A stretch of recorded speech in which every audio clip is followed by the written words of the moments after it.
Assalamualaikum warahmatullahi wabarakatuh. Om Swastiastu, Namo Buddhaya, salam kebajikan, salam hormat bagi kita semua.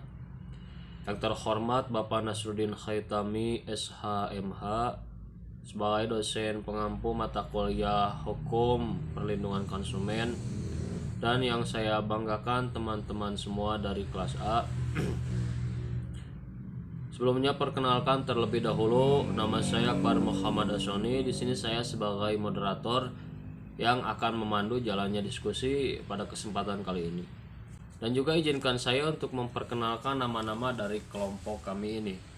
Yang pertama itu ada Andini Nursarina dengan NIM 120302 182. Kemudian yang kedua ada Deni Puspitasari dengan NIM 120302 0045.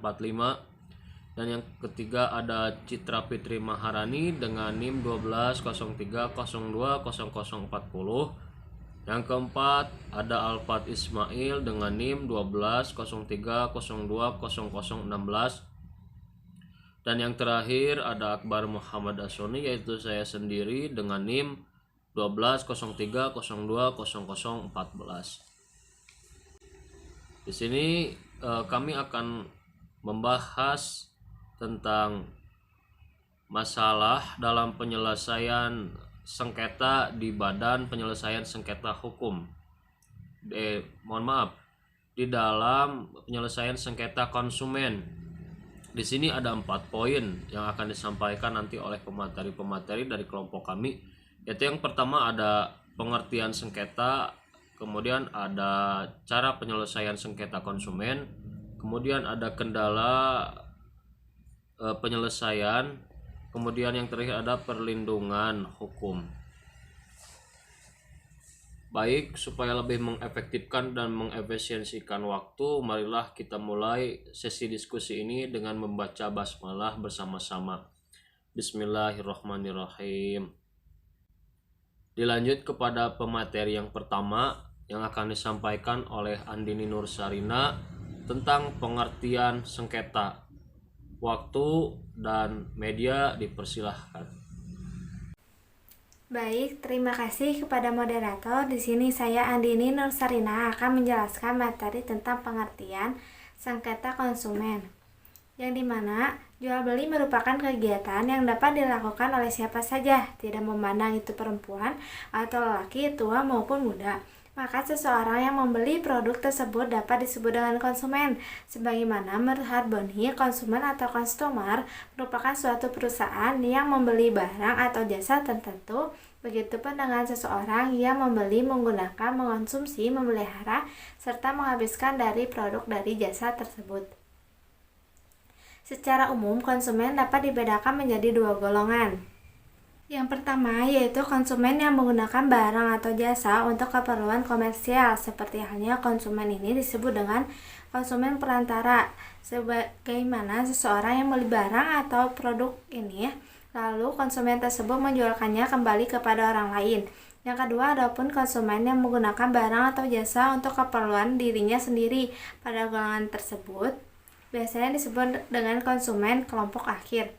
Pada perbedaan kedua kelompok tersebut ada kaitannya dengan sengketa konsumen, yang dimana sengketa konsumen biasanya timbul pada konsumen akhir dan bukan pada konsumen perantara. Begitupun menurut Badan Pembinaan Hukum Nasional, konsumen akhir ialah konsumen yang pemakaian akhir dan barang digunakan untuk keperluan dirinya sendiri atau orang lain dan tidak diperjualbelikan kembali.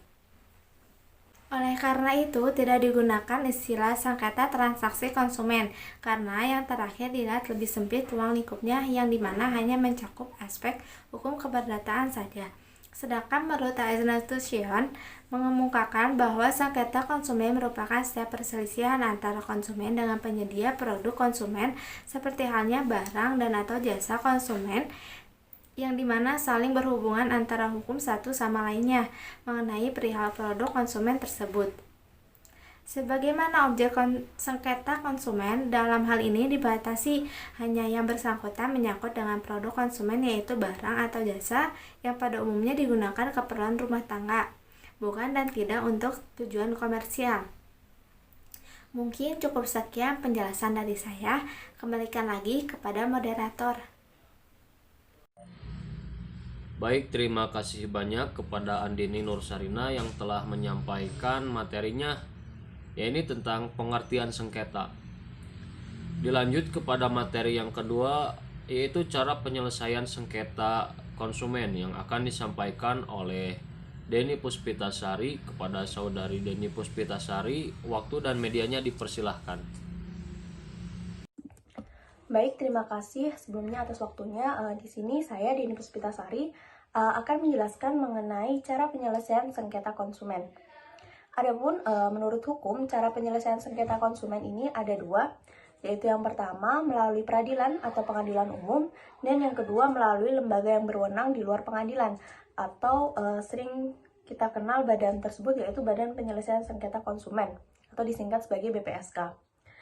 Untuk yang pertama, yaitu cara penyelesaian dalam peradilan. Cara penyelesaian ini didasarkan pada Undang-Undang Nomor 8 Tahun 1099 tentang perlindungan konsumen. Dalam perundang-undangan tersebut dijelaskan bagaimana tata cara penyelesaian sengketa-sengketa yang terjadi di dalam ranah perlindungan konsumen. Adapun untuk tata caranya, dalam peradilan ini, peradilan yang memiliki hak untuk menyelesaikan masalah sengketa tersebut adalah peradilan yang berada di lingkup sengketa itu terjadi. Misalnya, apabila suatu sengketa terjadi di kota A, maka peradilan atau pengadilan umum yang berhak untuk menyelesaikannya yaitu peradilan yang ada di kota A tersebut. Lalu untuk cara yang kedua, yaitu cara penyelesaian dalam Badan Penyelesaian Sengketa Konsumen ini, ada 3 cara, yaitu yang pertama ada mediasi, konsiliasi, dan yang terakhir arbitrase. Adapun untuk mediasi adalah suatu upaya penyelesaian konflik dengan melibatkan pihak ketiga yang netral, yang tidak memiliki kewenangan mengambil keputusan, yang membantu pihak-pihak yang bersengketa mencapai penyelesaian yang diterima oleh kedua belah pihak.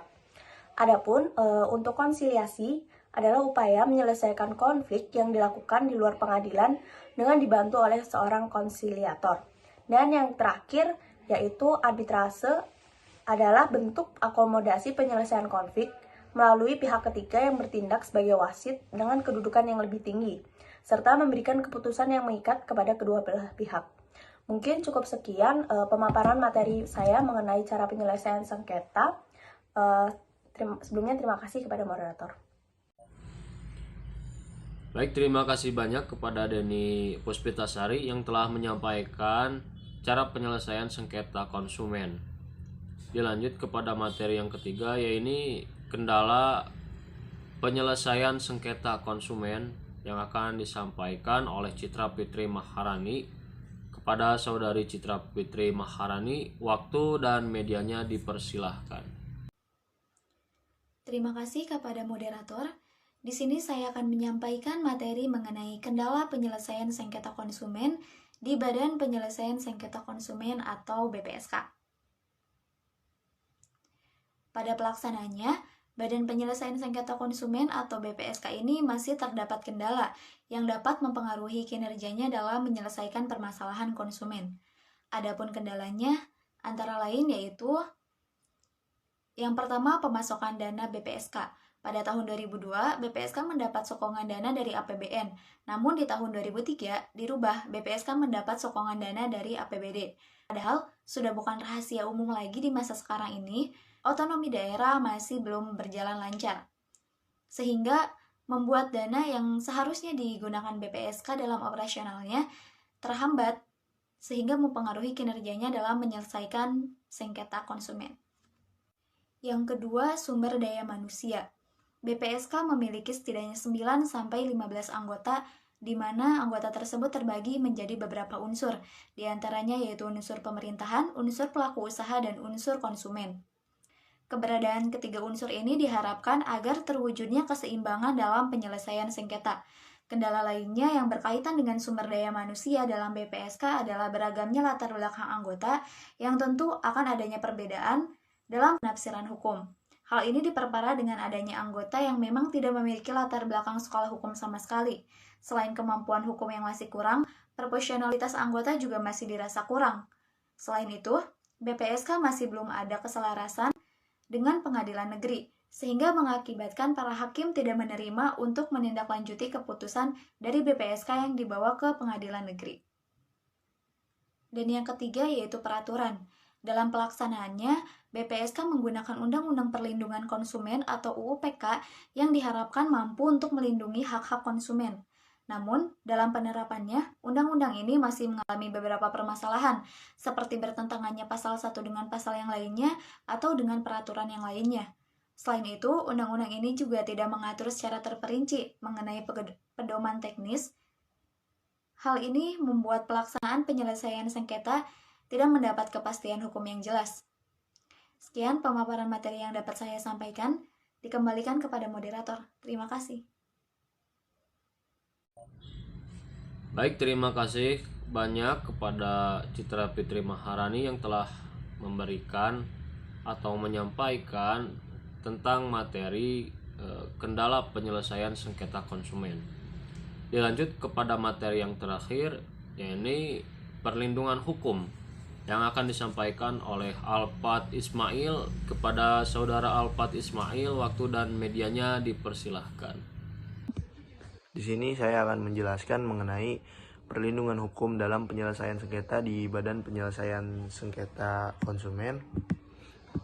Nah, sebagai negara yang berlandaskan hukum, Indonesia dalam menjalankan ketatanegaraan-nya mengutamakan keadilan hukum bagi seluruh pihak, di mana keadilan ini tidak memandang suku, ras, dan budaya. Selain itu, di Indonesia sendiri, seluruh masyarakat dilindungi hak atas hukum.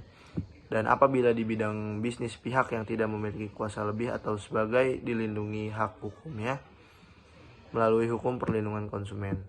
Sidrata berpendapat bahwasannya yang dimaksud dengan perlindungan konsumen adalah suatu kaidah hukum pengantar maupun asas bagi para pihak terkait barang dan jasa.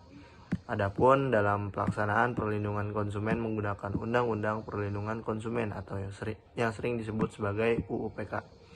Keberadaan dari perlindungan konsumen ini tentu saja karena menghindarkan para pelaku usaha dari perebutan hak dan yang tidak sewajarnya ada. Adapun hak-hak yang diharapkan terpenuhi melalui adanya perlindungan konsumen antara lain, yang pertama, hak untuk dapat menerima tagihan sesuai perjanjian yang sudah sebelumnya antara kedua pihak yang berbisnis, yaitu para penjual dan pembeli, terhadap suatu hal yang diperikatkan, baik itu jasa maupun barang. Yang kedua, hak membela diri jika di kemudian hari terdapat permasalahan. Yang ketiga, hak untuk menerima perlindungan hukum yang hadir berdasarkan niat yang baik, bukan alasan tidak halal tertentu. Yang keempat, hak pemulihan nama baik. Hal ini terjadi jika seorang telah terjerat suatu kasus, namun setelah pengusutan orang tersebut dinyatakan tidak bersalah. Baik, terima kasih kepada Alfat Ismail yang telah menyampaikan materinya. Itu materi yang terakhir tentang perlindungan hukum. Selanjutnya saya akan menyampaikan kesimpulan dari seluruh materi yang telah disampaikan. Yaitu kesimpulannya bahwa penyelesaian sengketa konsumen ini telah dijelaskan dalam Undang-Undang Nomor 8 Tahun 1999 mengenai mengenai perlindungan konsumen yang mengatur tentang pemilihan penyelesaian sengketa di dalam pengadilan ataupun di luar pengadilan, tergantung dari kesepakatan dan persetujuan para pihak-pihak tersebut. Dan terdapat dua cara dalam penyelesaian sengketa konsumen, yaitu yang pertama melalui pengadilan litigasi dan kedua melalui Badan Penyelesaian Sengketa Konsumen non litigasi, seperti itu. Dicukupkan sekian pemaparan materi dari kelompok kami. Mohon maaf apabila ada kesalahan dalam penyampaian maupun kata-kata dari saya pribadi. Mohon maaf yang sebesar-besarnya. Saya Akbar Muhammad Asoni, mohon izin undur diri. Terima kasih banyak atas perhatiannya. Billahi taufik wal hidayah. Wassalamualaikum warahmatullahi wabarakatuh.